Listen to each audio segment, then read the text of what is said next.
कपूर गौरम कर्णावतारम संसार सारम भुजगेंद्रहारम सदा वसंतम हृदयारविंदे बम भवानी सहिताम नमामि। बोलो शिव शंकर भगवान की जय। श्रावण मास महात्म्य का 10वां अध्याय, लिंग पूजन व रविवार व्रत कथा। भगवान शिव बोले, हे सनत कुमार, इस श्रावण मास में एक लिंग की स्थापना से ही भक्त को मेरा सामीप्य प्राप्त हो जाता है, वह मेरे नजदीक आ जाता है। भगवान महादेव जो कामदेव के अति भयंकर दुश्मन है, उनको 16 प्रकार के उपचार करते हुए ओम नमः शिवाय मंत्र से पूजना चाहिए। तत्पश्चात गृह यज्ञ के उपरांत उद्यापन करना चाहिए। तब हवन के पश्चात ब्राह्मण को भोजन कराएं। ऐसा करने से अकाल मृत्यु नहीं होती। इस मास का व्रत धारण करने वाली स्त्री बांझ नहीं होती। यह व्रत सारी विपत्तियों को हरने वाला तथा रोग और ताप को दूर करने वाला है। यह ऐश्वर्य में भी बढ़ोतरी करता है। श्रावण मास में पंचामृत से अभिषेक करने वाला मरने के उपरांत शिव धाम में जाता है और एक कल्प तक वास करता है तथा वह श्री भगवान सदाशिव को भी अत्यंत प्रिय होता है। इस मास में चावल का सेवन वर्जित है। इस मास में हवियायन भोजन करने वाला अत्यंत धान्य सामग्री की अक्षय निधि पाता है।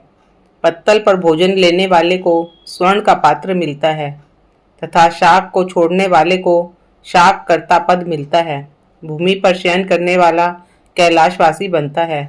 मुहूर्त में स्नान करने वाला पूरे मास का स्नान फल पाता है।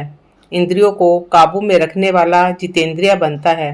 वह इंद्रिय जन्य फल की प्राप्ति करता है तथा स्फटिक मणि पत्थर, मिट्टी और मृतक मणि से बना या स्वयं बनाए हुए शिवलिंग अथवा चंदन, मक्खन या किसी और विधि से बनाए हुए शिवलिंग की मात्र एक बार पूजा करने से 100 ब्रह्म हत्याओं का पाप नष्ट हो जाता है। सूर्य ग्रहण, चंद्र ग्रहण या किसी सिद्ध क्षेत्र में 1 लाख जप करने से मिलने वाली सिद्धि श्रावण मास में केवल एक बार जप करने से मिल जाती है।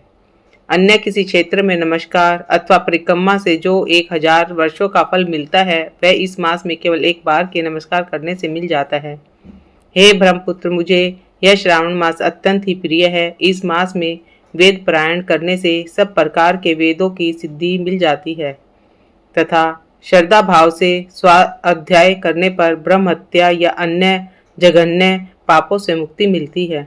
शिव बोले, हे ब्रह्मपुत्र, गुरु शैया पर किया गया पाप इस मास के पुण्य प्रताप से नष्ट हो जाता है। अतः इस मास में प्रतिदिन पुरुष सुखा पाठ अवश्य करना चाहिए।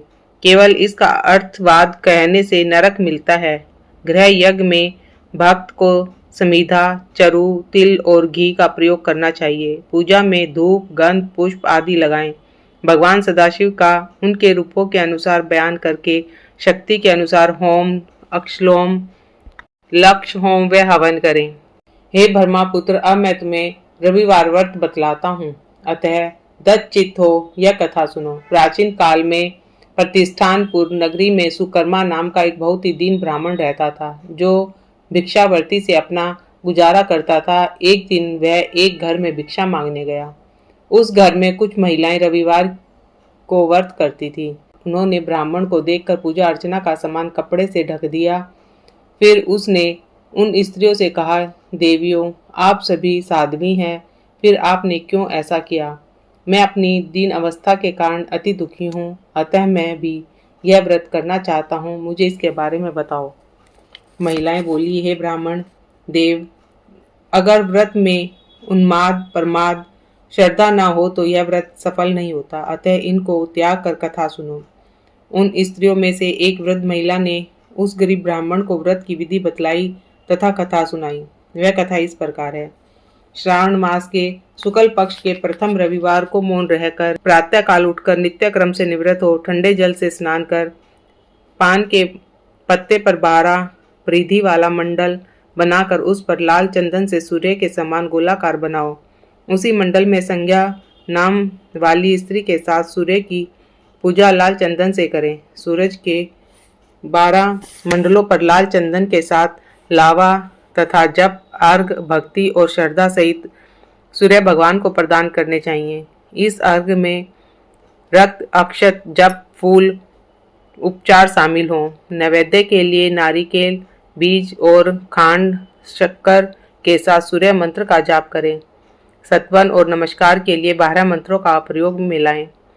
सूर्य के 12 नाम। ओम सूर्याय नमः, ओम भास्कराय नमः, ओम रवये नमः, ओम मित्राय नमः, ओम भानवे नमः, ओम अर्काय नमः, ओम खगाय नमः, ओम पूष्णे नमः, ओम मारीचेके नमः, ओम आदित्याय नमः, ओम सावित्रे नमः, ओम हिरण्यगर्भाय नमः।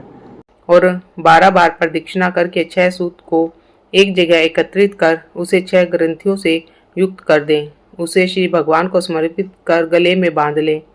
12 फलों वाला सूत्र विद्वान ब्राह्मण को दान कर दें तथा इस व्रत विधि को गुप्त रखें।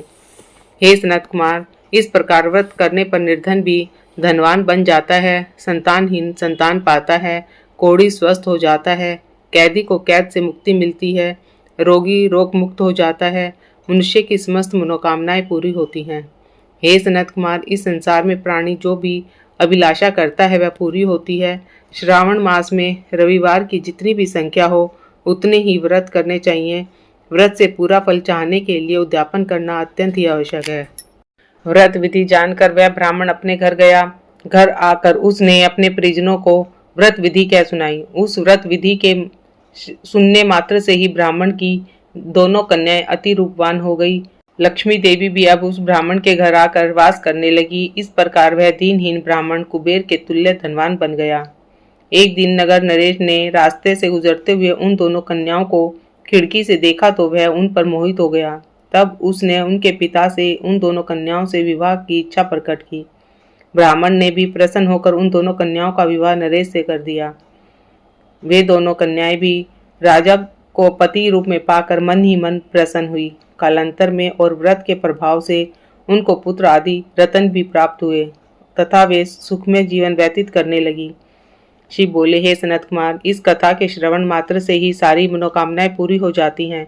यदि ऐसे व्रत को अनुष्ठान और विधि पूर्वक संपन्न किया जाए तो प्राणी को यही लोक और परलोक में एक सुख मिलता है, अंत में वह मोक्ष पाता है। इस अध्याय के सुनने मात्र से दरिद्रता का नाश होता है तथा शिव धाम की प्राप्ति होती है। बोलो श्री शंकर भगवान की जय।